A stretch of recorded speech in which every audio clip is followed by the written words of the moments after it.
Fourpence a lettuce, a lovely large lettuce, 4p only.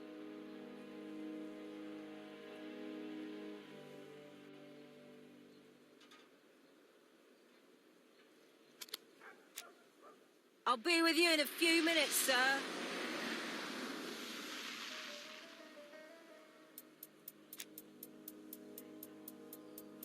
This woman appears to be a smoker.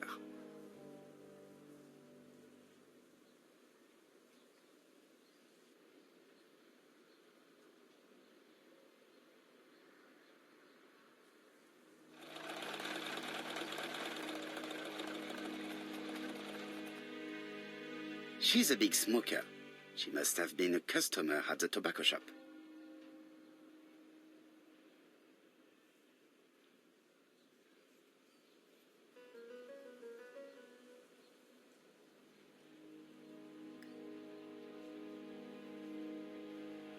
Did you know Alice Ascher well? And for starters, who are you? I'm Hercule Poirot, the detective. You're foreign, that's for sure, with your accent and your odd way about you. And you're here about Alice's murder, I suppose. Well, I've nothing to say to you. Did you speak to the victim yesterday? No, I never saw her.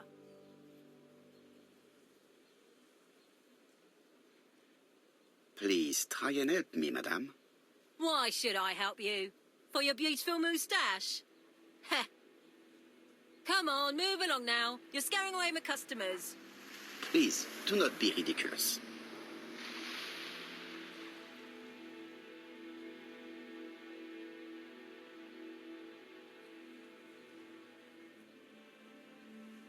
I know that you went to the tobacco shop yesterday.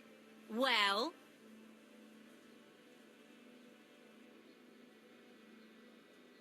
It is your duty to tell me if you saw something unusual. Who do you think you are telling me what to do? Get away from my stall!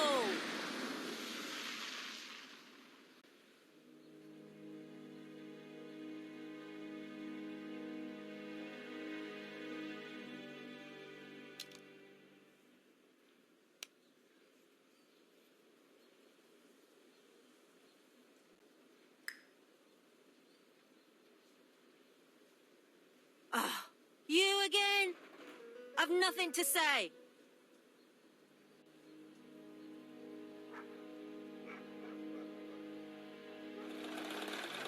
A bottle of poor quality vinegar.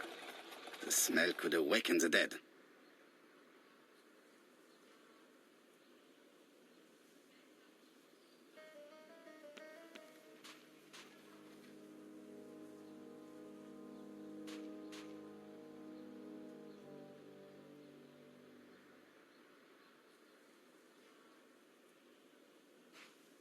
Strawberries, 6p a pound!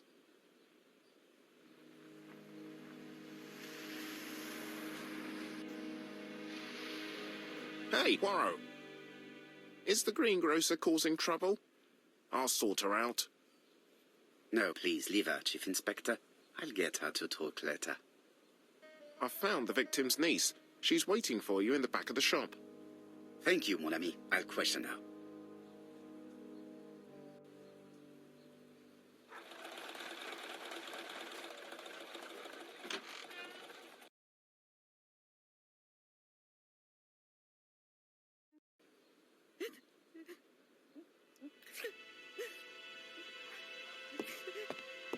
Jap had the body removed out of respect for the victim's niece. His attention is commendable.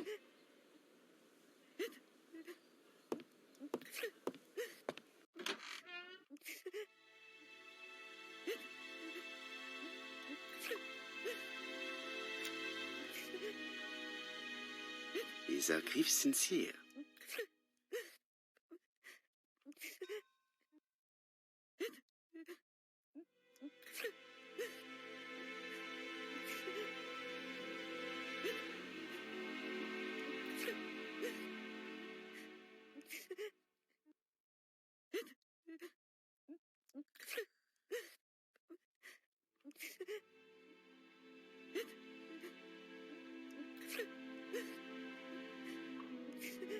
She appears to be very upset.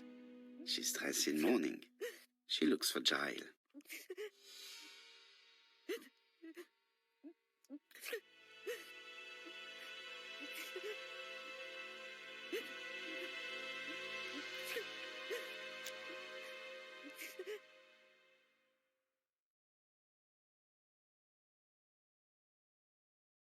You were very fond of your aunt, am I right? She was the only family I had since my mother died.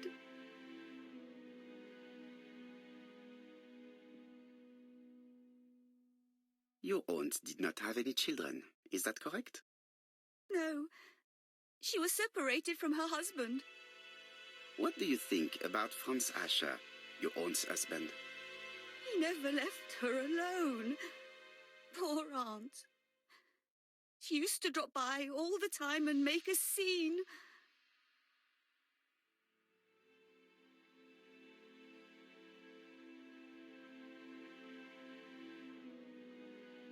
You were not very surprised when you heard what happened? Oh, but I was. You see, it was a nasty piece of work, but up until yesterday it was just empty threats. He shouted a lot, but she wasn't afraid of him. Why, he used to slink away when she turned on him. He was afraid of her, if you like.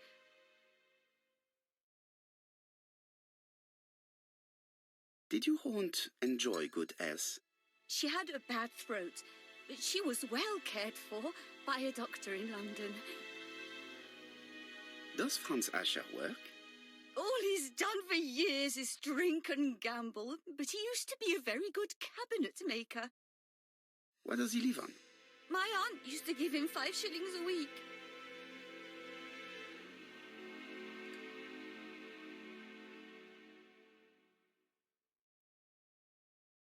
Did Franz Ascher extort this money from her? No, she didn't let him intimidate her. She gave the money quite willingly. He was her husband. She couldn't leave him with nothing. I understand. You have been of great assistance, mademoiselle.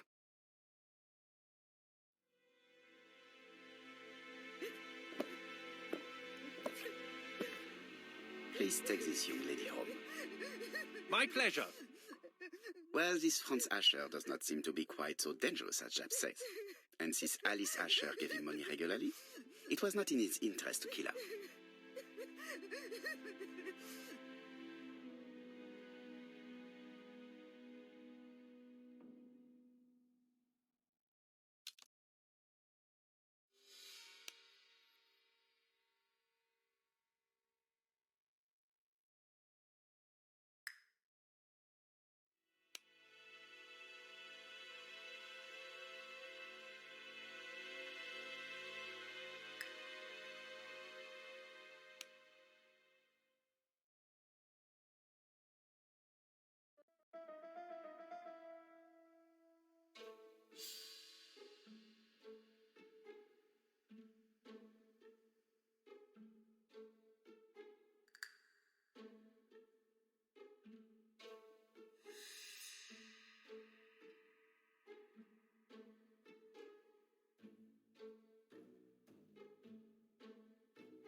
murderer probably pretended to be a customer.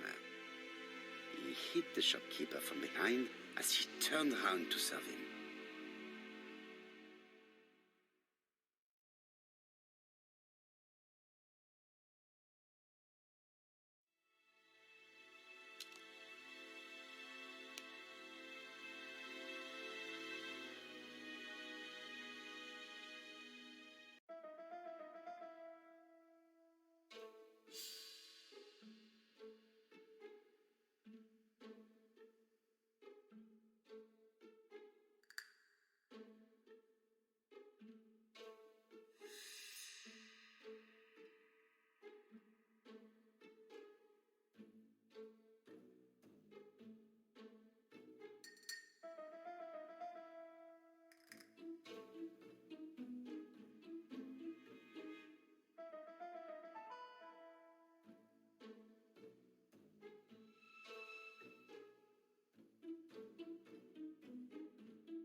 We have to wait for him to sleep it off. He's all yours, Poirot. There are a few things I need to check.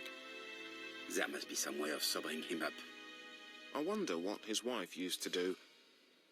He must have scared the customers away.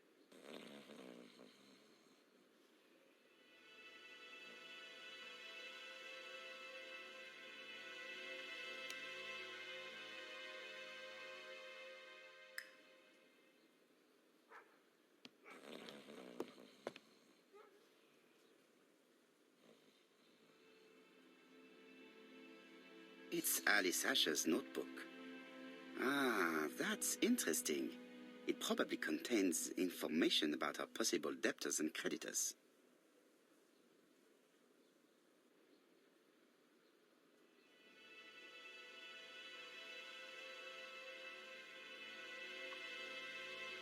Bodley. The fruit seller has debts too. She will probably be more cooperative thanks to this piece of information. Mary Drower was telling the truth. Mrs. Ascher regularly gave money to her alcoholic husband.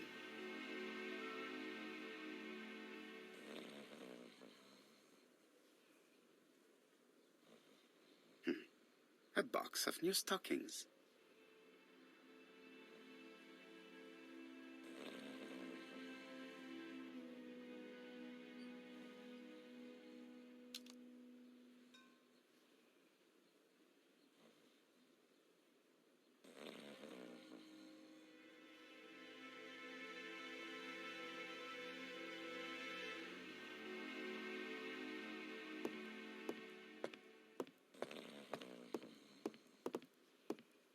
There are cigarettes packets in a mess on the shelf.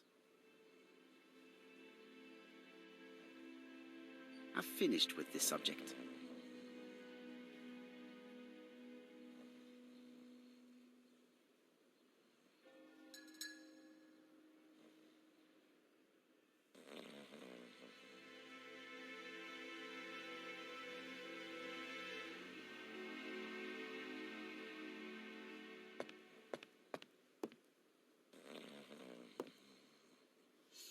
Nothing suggests any sign of a fight.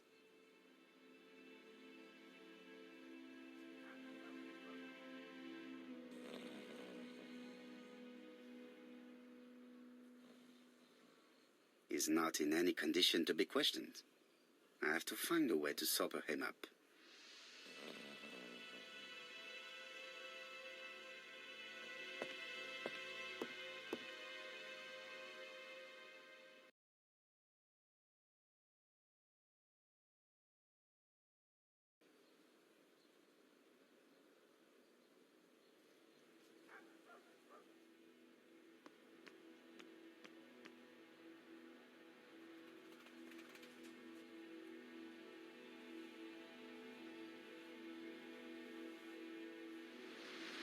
Your fruit is rotten.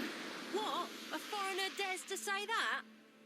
According to the victim's account book, you owed her £10 for tobacco and magazines. That's a lie. She owed me £1. I swear.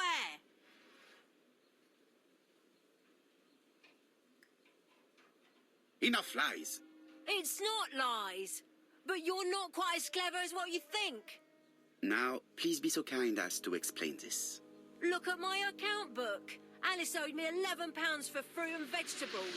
I may have had a slate at her shop, but she had one at mine. She owed me £1. And that reminds me I have to get it back from her niece.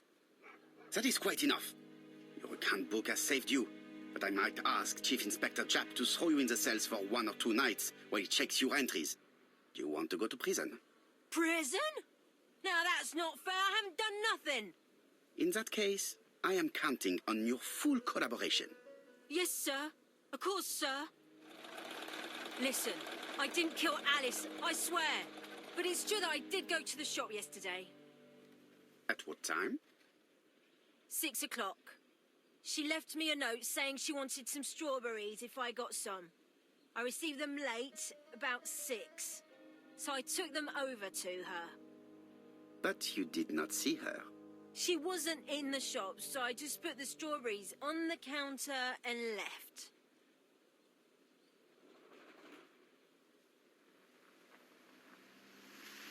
Did you see anything unusual in the shop? No. Well, maybe one thing. There was a railway guide on the counter. Alice didn't sell them. Maybe it's the customer who left it there.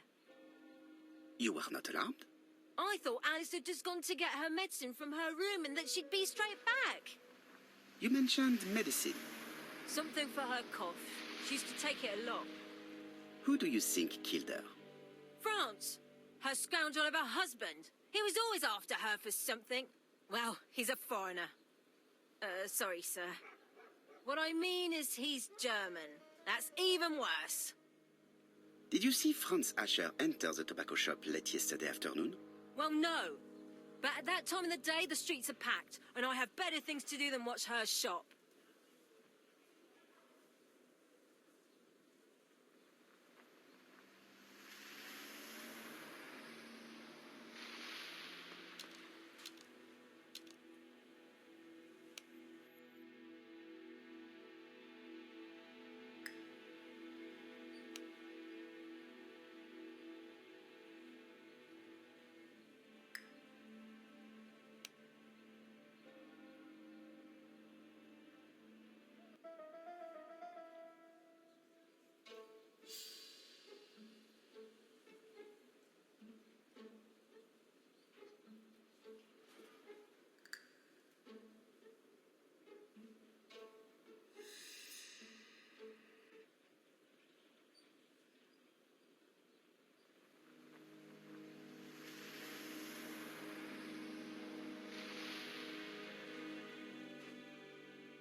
I'll just borrow your bottle a moment.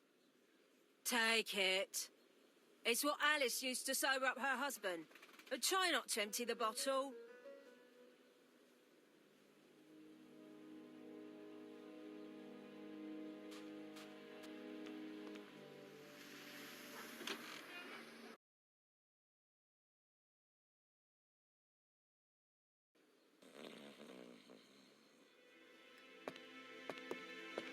He's not in any condition to be questioned.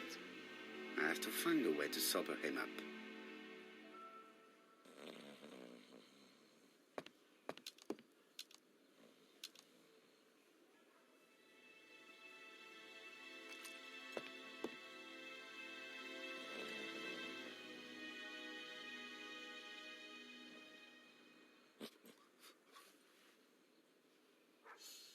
Mes amis, I can say without a doubt that poor Mrs. Ascher was killed between 5:30 and 6.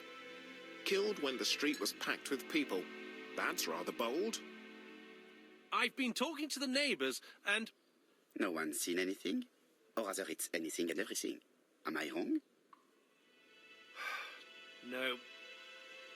Yeah. We must grill this villain Ascher before he falls asleep again.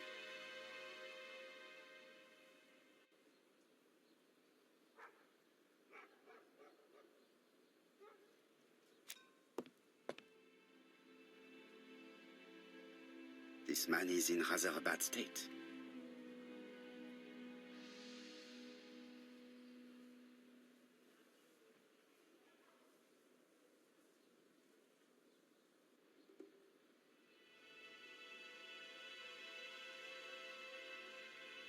This man has been fighting and he smells of alcohol.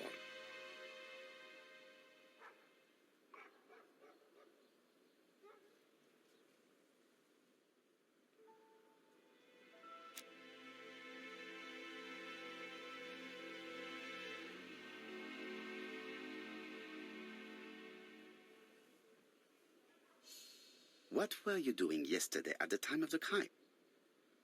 Can't recall.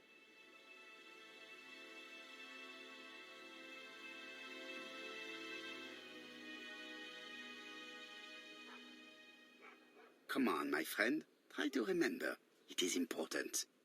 I'm really sorry, sir, but I don't remember a thing. I see. But maybe you do remember threatening to kill your wife? So what? You shouldn't take things so seriously, sir. Nothing but empty threats. We didn't get on all that badly. Are you often involved in fights? I don't know what you mean.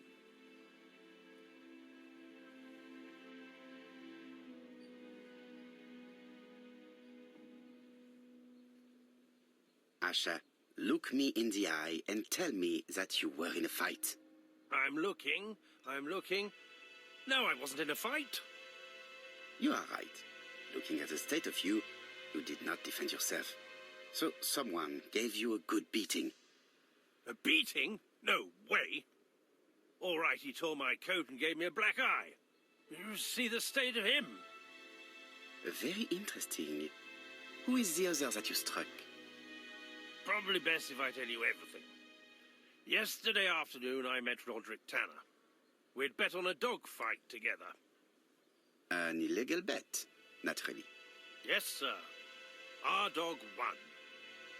Roderick got the money, but he refused to give me my share. And you fought about it. What time was this? In the evening, about 6, I think. We were on the other side of town. You see, I couldn't have killed my wife.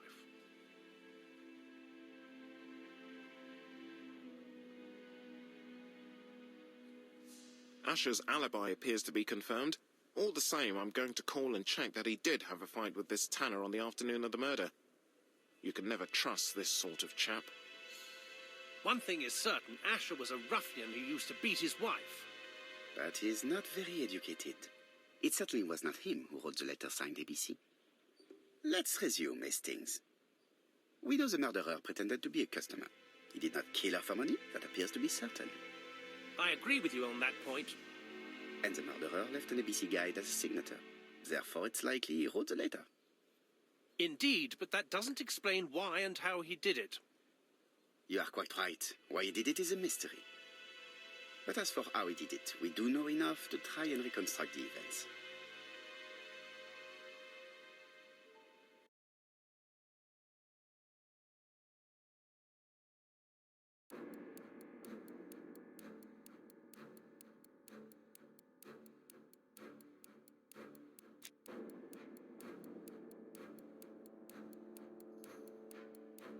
The killer enters the shop.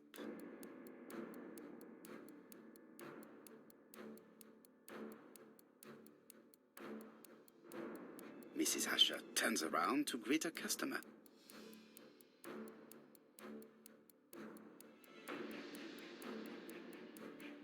The murderer asks her for some tobacco. She turns her back to him. He seizes the opportunity to strike her.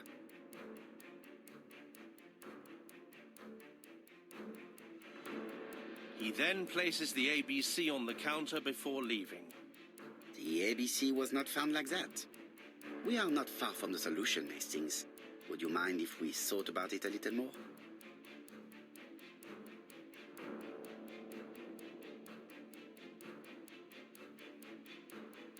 The killer enters the shop.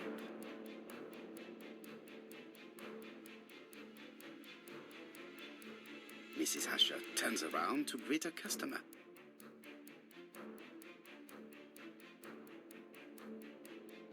The murderer asks her for some tobacco. She turns her back to him. He seizes the opportunity to strike her.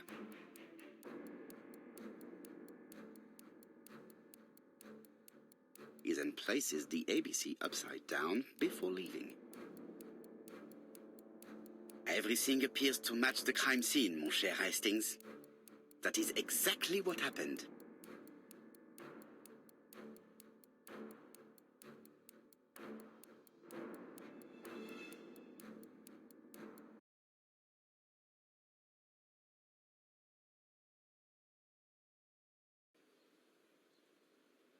Ascher has a strong alibi, and we don't have any other suspect. But what was the point of this crime? She had no debts. She gave Franz Ascher money regularly. She wasn't owed money. Nobody stood to gain anything. No doubt about it, the murderer is insane. And I fear that we had not heard the last of him. I hope you're wrong for once. Bien, let's go back to London. If we hurry, we should catch the 7:02 train. Are you coming? No, unfortunately, I have to talk with Andover police. See you soon, then. Are you coming, Hastings? Let's go home. There's nothing for us here.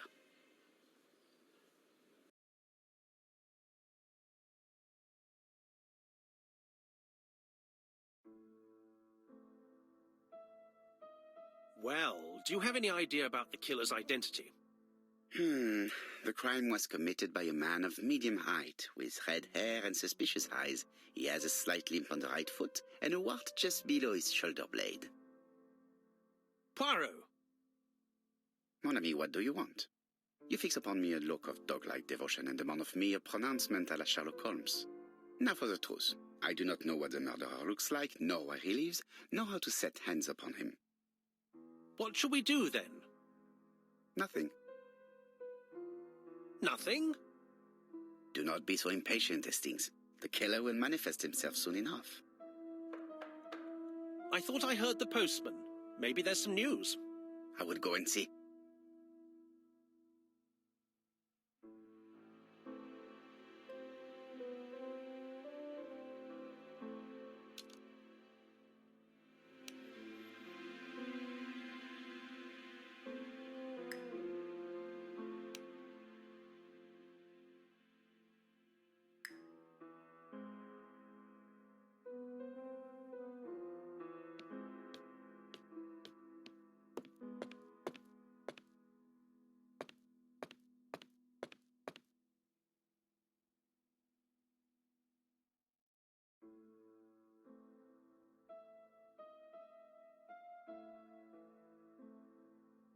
Dear Mr. Poirot, well, what do you think?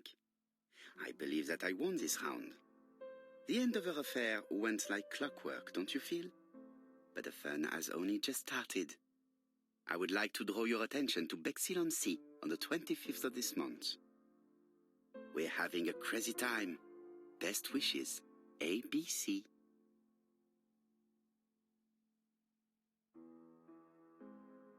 The next crime will be in Bexhill. We must warn Jap to Scotland Yard. Did the letter indicate anything that might help the police? To be honest, I think we can already guess something about the next victim. But I need to think about it a little more.